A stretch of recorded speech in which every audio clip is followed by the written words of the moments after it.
Something cracked beneath the Pacific Ocean today. Not a tremor, not a foreshock. A rupture.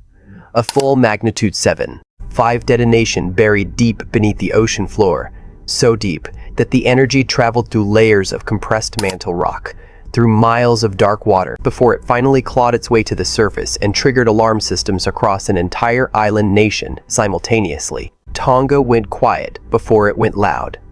For a brief moment, the seismic instruments showed an eerie stillness. Then the ground moved. Then the sirens came. And then something happened that monitoring stations across the Pacific are still processing right now. Something that has changed the conversation from disaster response to something far more unsettling. A pattern that scientists have been tracking for years. Quietly. Carefully.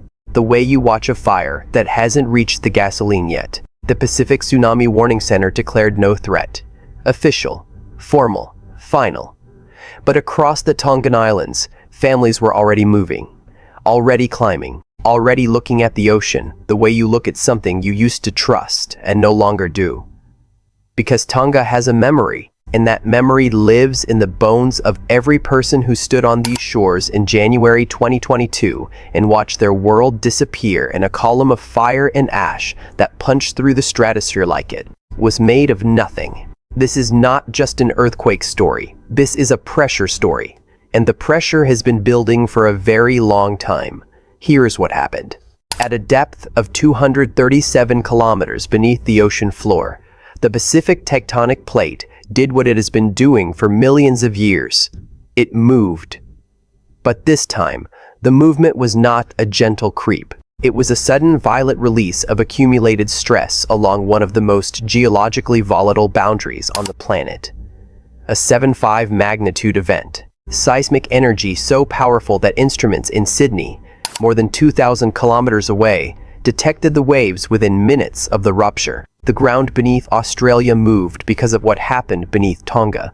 That is the scale of this. Sirens activated across the island chain almost immediately. Emergency broadcasts cut through radio frequencies. Coastal alerts fired. For several minutes, the Tongan Islands operated on pure survival instinct. The kind of instinct that bypasses logic, that does not wait for official guidance, that moves before the mind has time to debate. People ran for elevation. They grabbed children. They left cars. They left food. They left everything that could not run with them. And then the all-clear came.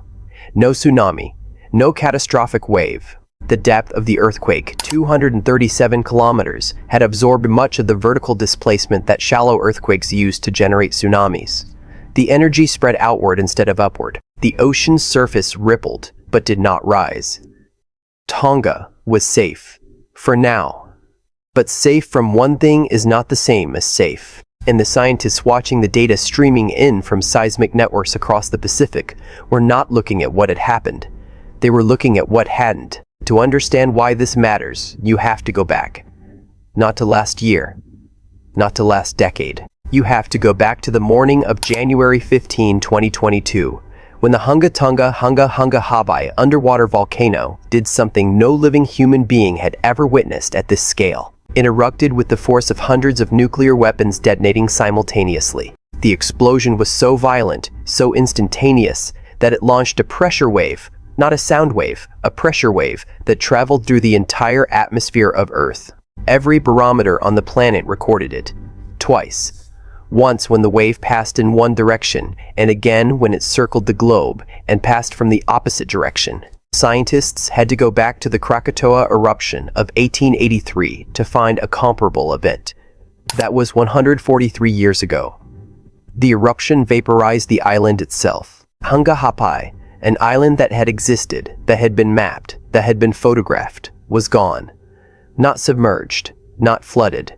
Gone. Replaced by an underwater caldera and a column of ash that climbed 58 kilometers into the sky, breaching the stratosphere, reaching a layer of the atmosphere that is defined by its dryness, its extreme cold, its chemical stability. The eruption injected 146 million metric tons of water vapor into the stratosphere in a single event.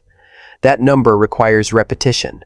146 million metric tons in one day into a layer of the atmosphere where water vapor is not supposed to exist in meaningful quantities.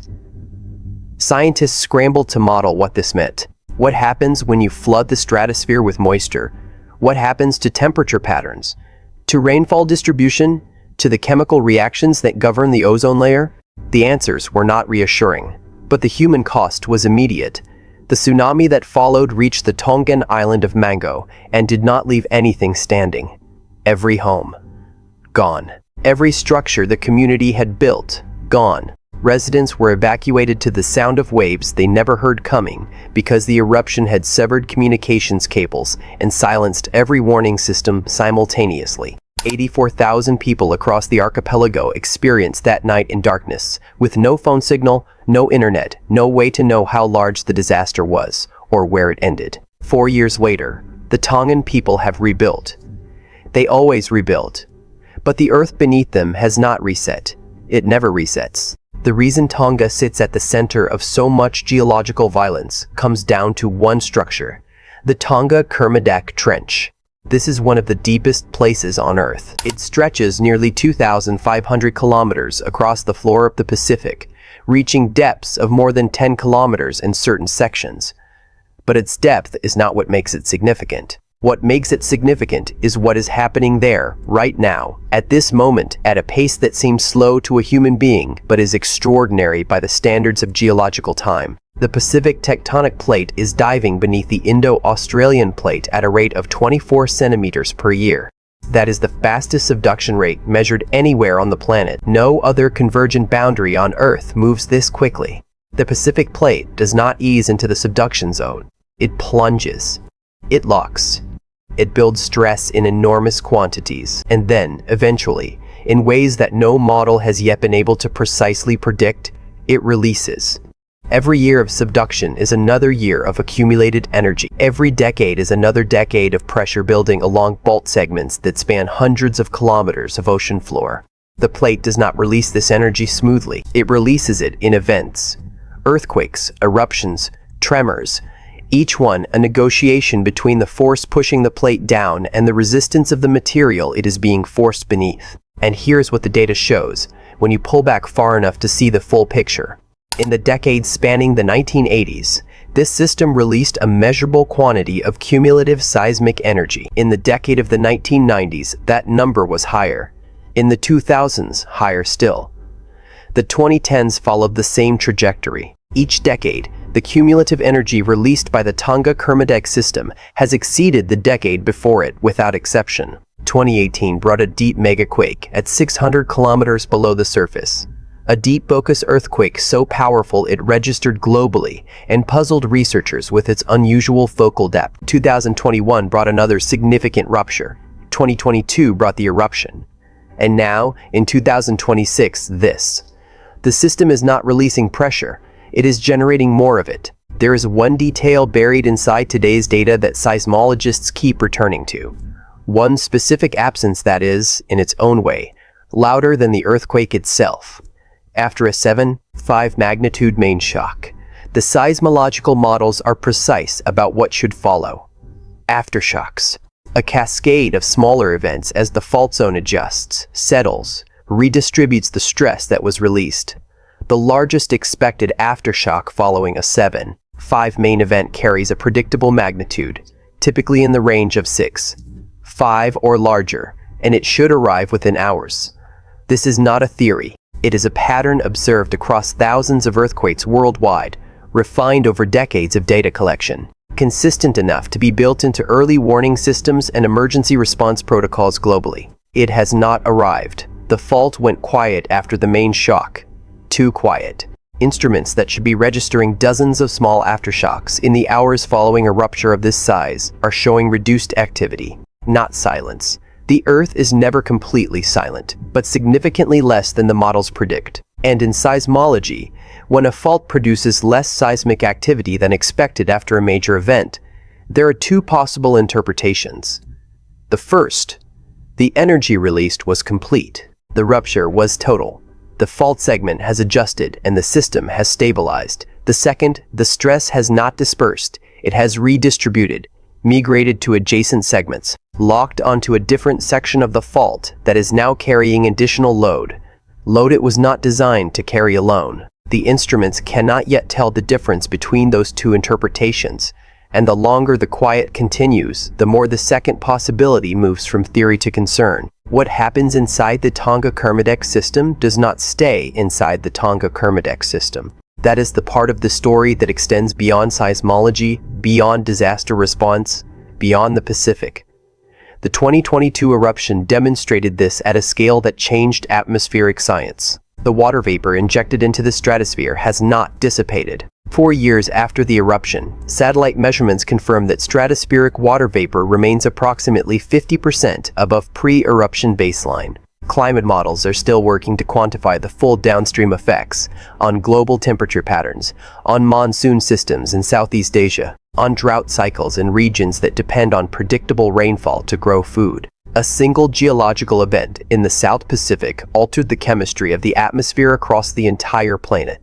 Not metaphorically, not in projection, in measurement, in data. In the real physical world, where billions of people live and eat and depend on weather systems that are now operating on inputs they were not operating on 5 years ago. If the Tonga-Kermadec system produces another event of comparable magnitude, and the acceleration of cumulative seismic energy over 4 decades suggests that comparable events are not only possible, but increasingly probable, the stratospheric impact would compound what is already there. Water vapor levels that are already elevated would face a second injection, a second disruption, and climate systems that are still adjusting to the first one would have to absorb another. The scientists who study this are careful with their language.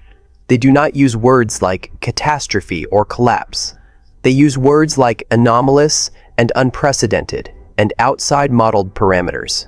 But those words, spoken quietly in journals and conference presentations, describe something that should not be quiet at all. Tonight, across the Tongan Islands, the sirens have stopped. The families have come down from the high ground. The ocean looks the same as it always does, vast and blue and flat at the surface, giving nothing away about what is happening 237 kilometers below it. The Pacific Tsunami Warning Center has confirmed no threat. Emergency services have completed their initial assessments. The official language is measured and reassuring, but the seismic instruments are still running.